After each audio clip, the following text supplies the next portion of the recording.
ಮುಂದಿನ religion Buddhism. ಹೇಳ್ದಲ್ಲ, Buddhism ಅನ್ನೋದು ಯಾವುದೋ ಒಂದು ಧರ್ಮ ಅಲ್ಲ, that is how we need to leave ಅಂತ. ಅದಕ್ಕೋಸ್ಕರನೇ ಬುದ್ಧಿಸಮ್ ಹಲವಾರು ಕಡೆ ಇವಾಗ್ಲೂ ಸ್ಪ್ರೆಡ್ ಆಗಿರೋದು. ತುಂಬ ಜನ ಬುದ್ಧಿಸಮ್ನ ಫಾಲೋ ಮಾಡ್ತಾ ಇರೋದು. ಅಫಿಷಿಯಲಿ ಯಾವುದೇ ರಿಲಿಜನ್ ಇರಲಿ, ಅಟ್ಲೀಸ್ಟ್ ಬುದ್ಧಿಸಮ್ ಪ್ರಿನ್ಸಿಪಲ್ಸ್ ಏನಿದೆ ಅದನ್ನು ತಿಳ್ಕೊಂಡ್ರೆ life will be very good. ಈ ಜರ್ನಿಲಿ ನಾವು ಎಲ್ಲಿದ್ವಿ? 6th ಸೆಂಚುರಿ ಅಲ್ಲ.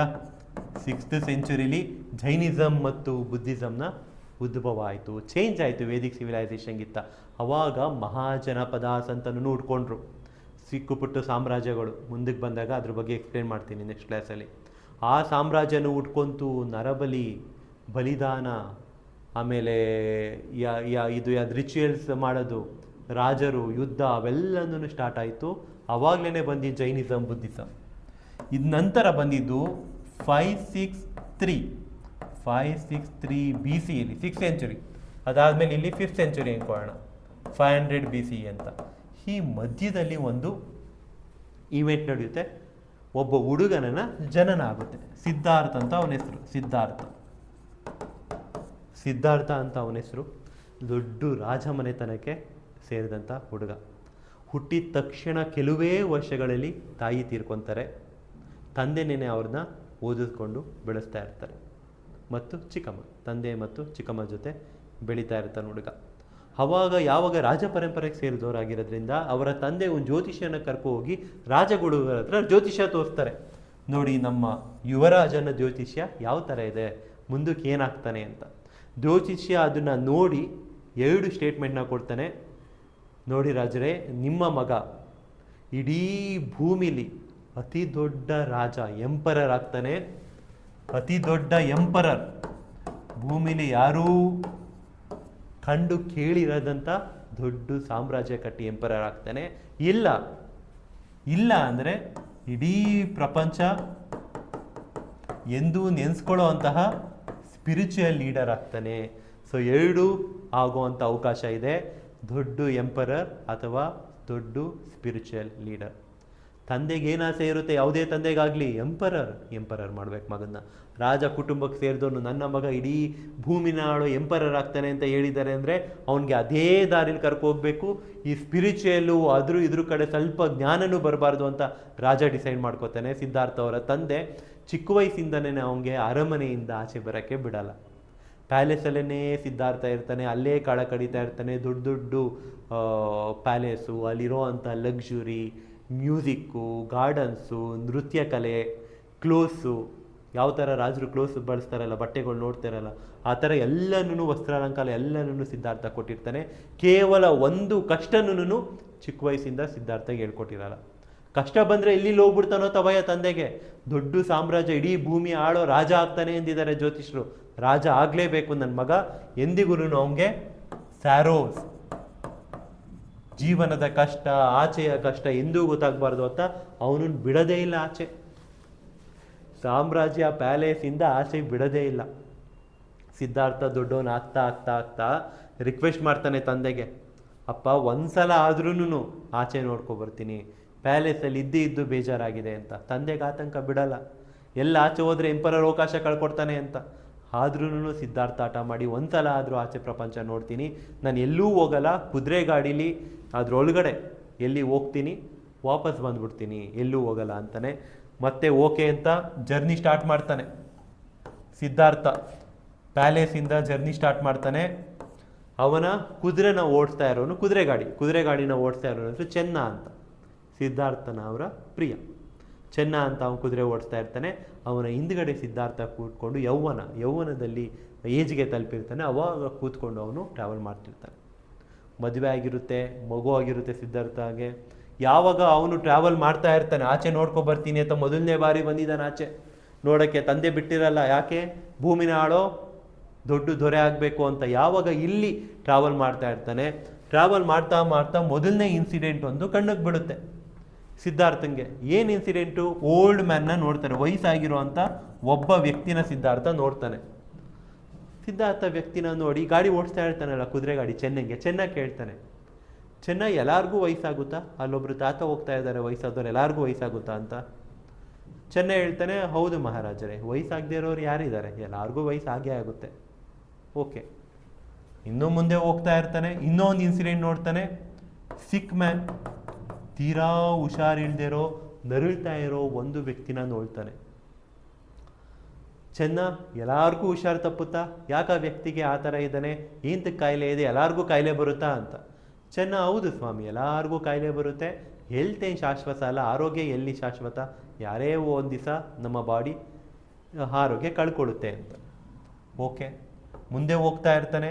ಇಲ್ಲಿ ಒಂದು ಡೆಡ್ ಬಾಡಿ, ಹೆಣನ ಮೆರವಣಿಗೆ ಮಾಡಿಕೊಂಡು ತಗೋ ಹೋಗ್ತಾ ಇರೋದನ್ನ ನೋಡ್ತಾನೆ. ಮತ್ತೆ ಕೇಳ್ತಾನೆ, ಚೆನ್ನ, ಸಾವು ಎಲ್ಲರಿಗೂ ಬರುತ್ತಾ, ಸತ್ತೋಗಿದ್ದಾರೆ ಒಬ್ರು, ಎಲ್ಲರೂ ಸಾಯ್ತಾರಾ ಅಂತ.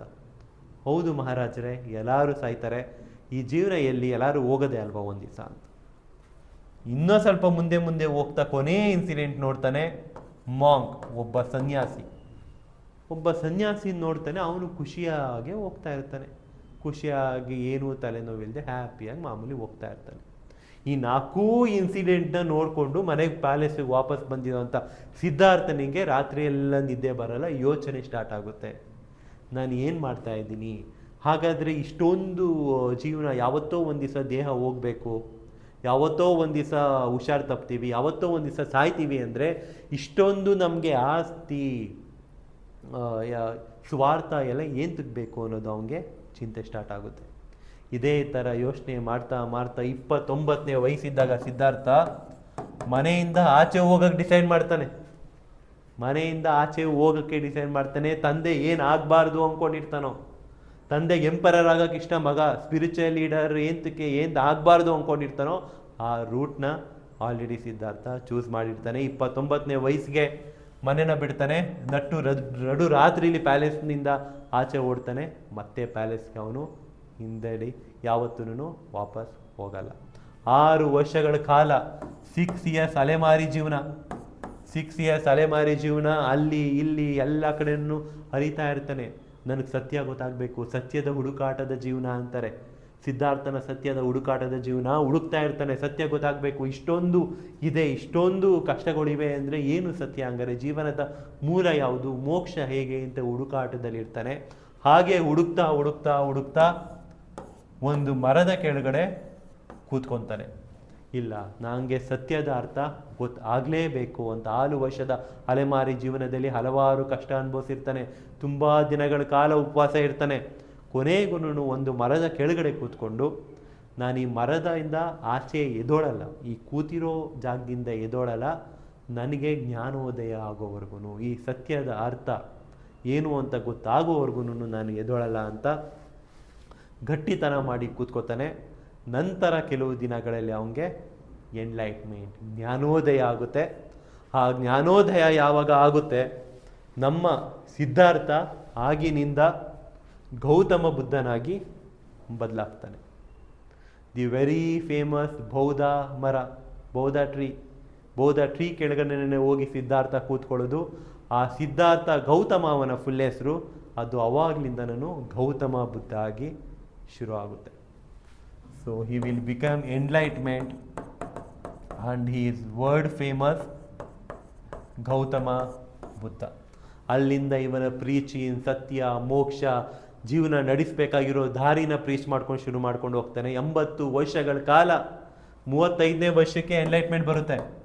80 ವರ್ಷಗಳ ಕಾಲ ಅವ್ರ ಲೈಫ್ ಸ್ಪ್ಯಾನ್ ಇರುತ್ತೆ. ಅಲ್ಲಿವರೆಗೂ ಗೌತಮ ಬುದ್ಧ ಅವರು ಇಡೀ ಪ್ರಪಂಚಕ್ಕೆ, ಇಡೀ ಇಂಡಿಯಾಗೆ ಅಲ್ಲ, ಇಡೀ ಪ್ರಪಂಚಕ್ಕೆ ಬುದ್ಧಿಸಮ್ ಸ್ಪ್ರೆಡ್ ಮಾಡ್ತಾರೆ.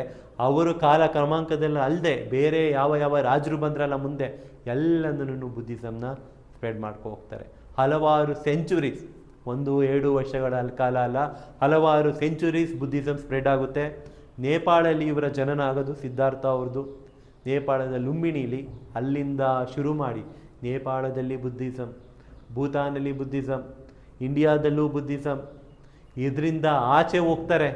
ಚೈನಾದಲ್ಲಿ ಬುದ್ಧಿಸಮ್, ಜಪಾನಲ್ಲಿ ಬುದ್ಧಿಸಮ್, ಕೊರಿಯಾದಲ್ಲಿ Buddhism, Thailand Buddhism, Cambodia Buddhism, Laos Buddhism, Malaysia ಅಲ್ಲೂ ಕೂಡ ಬುದ್ಧಿಸಮ್, ತೈವಾನ್ ಬುದ್ಧಿಸಮ್, ಎಲ್ಲ ಕಡೆನೂ ಬುದ್ಧಿಸಮ್ ಸ್ಪ್ರೆಡ್ ಆಗ್ತಾ ಹೋಗುತ್ತೆ. ಇಡೀ ಸೌತ್ ಈಸ್ಟ್ ಏಷ್ಯಾ ಹಲವಾರು ದೇಶಗಳು ಬುದ್ಧಿಸಮ್ನ ಫಾಲೋ ಮಾಡೋ ಸ್ಟಾರ್ಟ್ ಆಗ್ತಾರೆ. ಸೊ ಜ್ಯೋತಿಶ್ರೀ ಹೇಳಿದ್ದ ಕತೆ ಎಷ್ಟು ನಿಜನೋ ಗೊತ್ತಿಲ್ಲ, ಸ್ಪಿರಿಚುವಲ್ ಟೆಕ್ಸ್ಟಲ್ಲಿ ಇರೋವಂಥದ್ದು. ಬಟ್ ಅವನು ಎಂಪರರ್ ಆಗಿಲ್ಲ, ಇಡೀ ಪ್ರಪಂಚ ನೆನೆಸ್ಕೊಳ್ಳೋಂತಹ ಗೌತಮ ಬುದ್ಧ ಆಗಿ ಹೊರಹೊಮ್ಮಿದ್ರು. ಇಲ್ಲಿವರೆಗೂ ಗೌತಮ ಬುದ್ಧನ ಪರಿಪಾಲಕರು, ಇವರ ದೇವಸ್ಥಾನಗಳ ವಿಹಾರ, ಬುದ್ಧಿಸಮ್ನ ವಿಹಾರ ಅಂತೀವಿ, ಹಲವಾರು ದೇಶದಲ್ಲಿದೆ, ವಿಸಿಟ್ ಮಾಡಿ. ಥೈಲ್ಯಾಂಡಲ್ಲಿ ಬುದ್ಧಿಸಮ್ ನೋಡ್ಬೋದು, ನೀವೆಲ್ಲೇ ಹೋದ್ರೂ ಬುದ್ಧಿಸಮ್ ನೋಡ್ಬೋದು. ಸಿಂಗಾಪುರಲ್ಲೂ ಅಷ್ಟೇ, ಮಲೇಷಿಯಾದಲ್ಲೂ ಅಷ್ಟೇ, wherever you go you will see Buddha. ಶ್ರೀಲಂಕಾದಲ್ಲಿ ಎಷ್ಟು ಬುದ್ಧದ ದೇವಸ್ಥಾನಗಳು. ಸೊ ಅಷ್ಟು ದೊಡ್ಡ ಮಟ್ಟಕ್ಕೆ ಬುದ್ಧಿಸಮು ಬೆಳೆಯುತ್ತೆ. Because it is the way how life need to be learn. ವರ್ಣಗಳಿಲ್ಲ, ಇದು ಮಾಡು ಅದು ಮಾಡು, ಆ ಶಾಸ್ತ್ರ ಏನೂ ಆ ಥರ ಏನಿಲ್ಲ. ಸ್ಪಿರಿಚುವಲಾಗೆ ಸತ್ಯ ನಡೀಲಿ ಕರ್ಕೋಗೋಣಂಥದ್ದು.